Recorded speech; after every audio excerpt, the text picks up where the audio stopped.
Hello friends, welcome back to this channel. दोस्तों, इस video में हम लोग बात करेंगे वोडाफोन आइडिया लिमिटेड के लिए। लेकिन अपनी कन्वर्सेशन को शुरू करें उससे पहले आपसे दो रिक्वेस्ट करना ज़रूरी समझता हूं। पहली रिक्वेस्ट कि अगर आप इस चैनल को फर्स्ट टाइम देख रहे हैं तो सब्सक्राइब करके बेल आइकन को हिट कर लीजिए ताकि आपको सारी वीडियोस की नोटिफिकेशन मिलती रहे। दूसरी चीज़ कि अगर आपको डीमेट अकाउंट या ट्रेडिंग अकाउंट ओपन कराना है तो डिस्क्रिप्शन बॉक्स में एक लिंक आपकी मदद के लिए दिया गया है। लिंक को क्लिक करके आप चाहें तो अपस्टॉक में अकाउंट ओपन करवा सकते हैं। बहुत ही सिंपल प्रोसेस है। दोस्तों, वोडा आइडिया के अंदर जो होना था वो हो चुका है। अब उसके ऊपर पछतावा करने से कोई फ़ायदा नहीं है, राइट। तो इसलिए अब हम वो बात करेंगे जो हमारे लिए ज़रूरी है। Let's come back. ओके, तो सबसे पहले दोस्तों हम बात करते हैं कल की सिचुएशन क्या रही। देखिए, कल 23 जुलाई 2021 को ह्यूज वॉल्यूम ट्रेड होता हुआ हमें देखने को मिला। अगर हम बात करें ओपनिंग प्राइस की तो 9.35 पे ओपन हुआ और 7.90 का लो बनाया और 9.55 का हाई। 8.35 के ऊपर बंद हो गया। 1148.04 मिलियन शेयर्स ट्रेड किए गए एनएसई पे और बीएसई के ऊपर 182.2 मिलियन शेयर्स ट्रेड किए गए। इसका 52 वीक लो है 7.60 का और हाई है 13.80 का। आप देख सकते हैं अपने 52 वीक हाई के काफ़ी करीब आ चुका था। दोस्तों, इस कंपनी की मार्केट कैप है 23,994.05 करोड़ रुपए। डिलीवरी स्टेटस की मैं बात बताऊंगा आपको तो उसके लिए एनएसई और बीएसई दोनों के प्लेटफॉर्म को के वॉल्यूम को सम अप करके बताऊंगा सीधे। आप देख सकते हैं एनएसई बीएसई दोनों प्लेटफॉर्म के ऊपर जो टोटल ट्रेडेड वॉल्यूम है मिला करके 1330.2 मिलियन शेयर्स ट्रेड किए गए। इंडियन सिस्टम में देखें तो 133 करोड़ 2,73,300 शेयर्स ट्रेड किए गए, जिसमें से 39 करोड़ 83,90,600 शेयर्स की डिलीवरी उठाई गई। यानी परसेंटेज ऑफ डिलीवरी है 29.9%। अब दोस्तों बात करते हैं कि आगे की क्या सिचुएशन हो सकती है। देखिए, जो होना था हो गया। सुप्रीम कोर्ट से मदद चाहिए थी लेकिन सुप्रीम कोर्ट ने मदद दिया नहीं। सुप्रीम कोर्ट से एक गलती ये हुई कि ये जजमेंट थोड़ा पहले ही बता देता तो हमारी कंपनी यानी वोडा आइडिया की के सब्सक्राइबर्स इतने ज़्यादा इरोजन ना होते। शायद कुछ सब्सक्राइबर्स को कंपनी रोक सकती थी। अब आप पूछेंगे कि सब्सक्राइबर्स कैसे रोक सकती थी। दोस्तों, एक उम्मीद थी कि एडजस्टेड ग्रॉस रेवेन्यू 58,000 करोड़ रुपए से घट करके 21 से 22,000 करोड़ रुपए तक आ जाएगा तो कंपनी के अंदर काफ़ी सिग्निफिकेंटली और भी चीज़ें होने लगेंगी, क्योंकि सब कुछ उसके ऊपर टिका हुआ था। लेकिन वो जजमेंट पास नहीं कर रहे थे, जिसकी वजह से नुकसान हो रहा था। और नुकसान कम से कम चलो अब तो बता दिया, अब तो उम्मीद तो नहीं रहेगी ना। अब हम उम्मीद तो नहीं करेंगे ना सुप्रीम कोर्ट के ऊपर कि हाँ सुप्रीम कोर्ट अभी फैसला देगा एडजस्टेड ग्रॉस रेवेन्यू के ऊपर। अब उम्मीद ख़त्म, सब कुछ ख़त्म।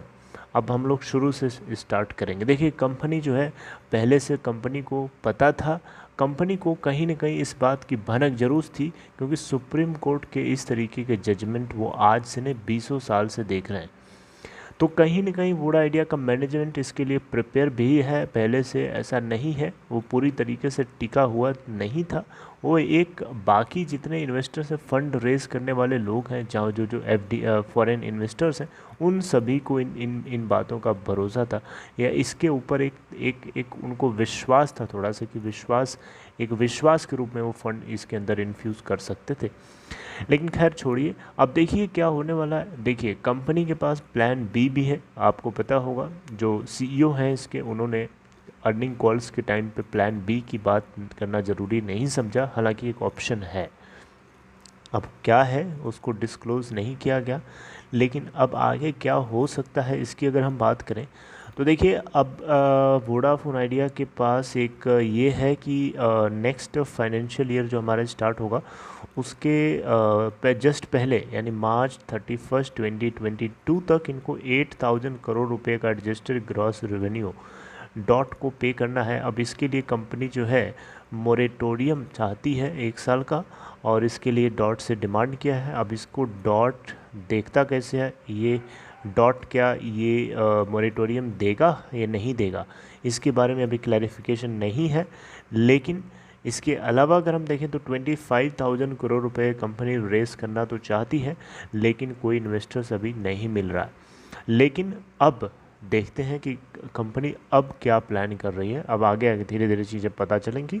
लेकिन यहाँ पे आपको बताना चाहूँगा एक बहुत ही इम्पोर्टेंट बात कि भारती एयरटेल ने अपने ARPU यानी एवरेज रेवेन्यू पर यूज़र वैल्यू को बढ़ाने के लिए, जो कि आई थिंक उसका 140 है, उसको बढ़ा करके बहुत ऊपर करना चाहता है। उसके लिए जो कॉरपोरेट प्लान्स हैं उस कंपनी के, उन प्लान्स में उन्होंने इंक्रीमेंट किया है। तो डेफिनेटली ये वोडाफोन आइडिया के लिए भी ज़रूरी हो जाता है कि ये भी इस तरीके के कदम ले सकते हैं। तो ये एक बढ़िया ऑप्शन होगा। देखिए, एवरेज रेवेन्यू पर यूज़र वोडाफोन आइडिया को बहुत ही ज़्यादा बढ़ाना पड़ेगा, कंपटीटर से बहुत ज़्यादा बढ़ाना पड़ेगा, जो कि पॉसिबल नहीं है। वैसा थोड़ा है कि अब कॉम्पिटिटर्स जो हैं उनसे कहीं ज़्यादा प्राइस करके ये अपने प्लान्स को बेचने लगेंगे तो डेफिनेटली कस्टमर्स इनके पास, इनके कस्टमर्स छोड़ के चले जाएंगे ना, ये बात हो जाएगी। तो ऐसा कुछ ना हो, कंपनी इसको बैलेंस करके चलेगी और आगे जो है एवरेज रेवेन्यू पर यूज़र के अंदर इनको इम्प्रूवमेंट करना पड़ेगा। अच्छा, एक चीज़ और है, वो ये है दोस्तों कि आप देख सकते हैं यहाँ पे कंपनी को 3,000 करोड़ रुपए का अमाउंट लगभग अपने एसेट्स को मोनेटाइजेशन करके यहाँ बताया जा रहा है कि मिल सकता है, और GST रिफंड भी कंपनी को मिलने वाला है, और 6,400 करोड़ रुपए का अमाउंट वोडाफोन PLC की तरफ से भी इनको मिलने वाला है। क्योंकि आपको पता है वोडाफोन ग्रुप एक इसका पार्टनर है, तो वोडाफोन ग्रुप भी इसके अंदर इतना अमाउंट इसलिए इन्फ्यूज़ करेगा क्योंकि ये एक ओरिजिनल एग्रीमेंट, जब इन दोनों का मर्जर हुआ था वोडाफोन एंड आइडिया का, तो उसमें ये एग्रीमेंट है, राइट। तो ओरिजिनल एग्रीमेंट का पार्ट होने के नाते इसको 6,400 करोड़ रुपए वोडाफोन PLC से मिलने वाला है, राइट।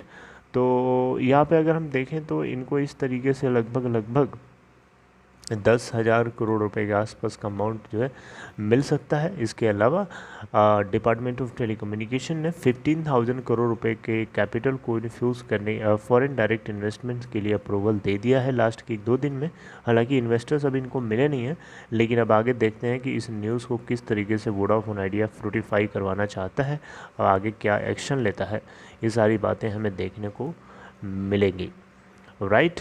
तो दोस्तों अब देखते हैं आगे क्या होता है, लेकिन जो कुछ था मैंने यहाँ तक बता दिया। आपको ये सारी बातें पता होना चाहिए। अभी आप टेंशन मत लीजिए, पैनिक मत करिए। आपको अभी जो है देखिए आगे कि क्या अब बोर्ड फैसला लेता है, किस तरीके से लोग देखते हैं। क्योंकि अब चलो एक टेंशन ख़त्म हुई, एक हेडेक ख़त्म हुई कि चलो जहाँ से उम्मीद थी वो उम्मीद ख़त्म हो गई। देखिए यहाँ पे हम लोगों को 2 तरीके से अच्छा लगता। अगर मान लीजिए कंपनी को फेवर मिल जाता तो ये एक बहुत ही बढ़िया बात होती इन्वेस्टर्स के लिए, एम्प्लॉयज़ के लिए, कंपनी के लिए।